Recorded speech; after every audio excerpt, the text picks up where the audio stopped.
Hi friends, welcome to our channel. எல்லோரும் எப்படி இருக்கீங்க? ரொம்ப நாள் ஆச்சு வாய்ஸ் வர கொடுத்து. என்னுடைய பழைய சேனல் வந்து பார்த்திங்கன்னா சாலினி செந்தில். அந்த சேனல் வந்து என்னன்னு தெரியல, திடீர்னு வந்து அந்த சேனல் ஹேக் ஆகிடுச்சு. ரொம்பவே கஷ்டப்பட்டு 4 வருஷம் ஆயிடுச்சு அந்த சேனல் ஃபோன் பண்ணி. 5000 சப்ஸ்கிரைபர் மேலே இருந்தாங்க. ஆனால் அதில் நான் ஒரு ரூபா கூட இது வரைக்குமே நான் எதுவுமே ஏர்ன் பண்ணவே முடியல. ஏன்னா அதுக்கெல்லாம் ஒரு லக்கு வேணும்னு நினைக்கிறேன். அந்த லக்கு கண்டிப்பாக எனக்கு இல்லை. வாங்க நம்ம என்ன செய்ய போகிறோம் பார்த்தீங்கன்னா, சில்லி பட்டர் தான் செய்ய போகிறோம். இது வரைக்கும் நம்ம சேனலை சப்ஸ்கிரைப் பண்ணாதவங்க சப்ஸ்கிரைப் பண்ணிக்காங்க. இந்த சேனல் நியூ சேனல் இதுக்காக எனக்கு சப்போர்ட் பண்ணுங்கள் ப்ளீஸ். இந்த மாதிரி சின்ன யூடியூபர்ஸுக்கு சப்போர்ட் பண்ணுங்கள்.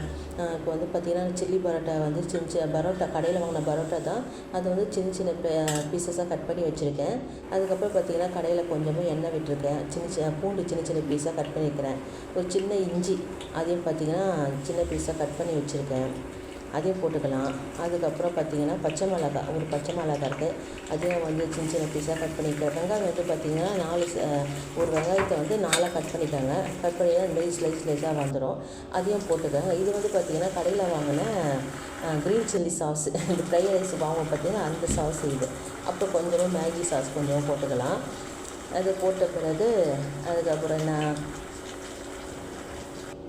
கொஞ்சமாக சோயா சாஸு அதையும் போட்டுக்கலாம். ப்ளீஸ் நம்ம சேனலை சப்ஸ்கிரைப் பண்ணாதவங்க சப்ஸ்கிரைப் பண்ணிக்கோங்க, லைக் பண்ணுங்கள், தொடர்ந்து நம்ம சேனலுக்கு சப்போர்ட் பண்ணுங்கள். அதையும் போட்டு கொஞ்சம் வதக்கிக்கலாம். வதக்கின பிறகு கொஞ்சமாக லேசாக உப்பு போட்டுக்கோங்க. அதையும் போட்டு கலரிக்கோங்க.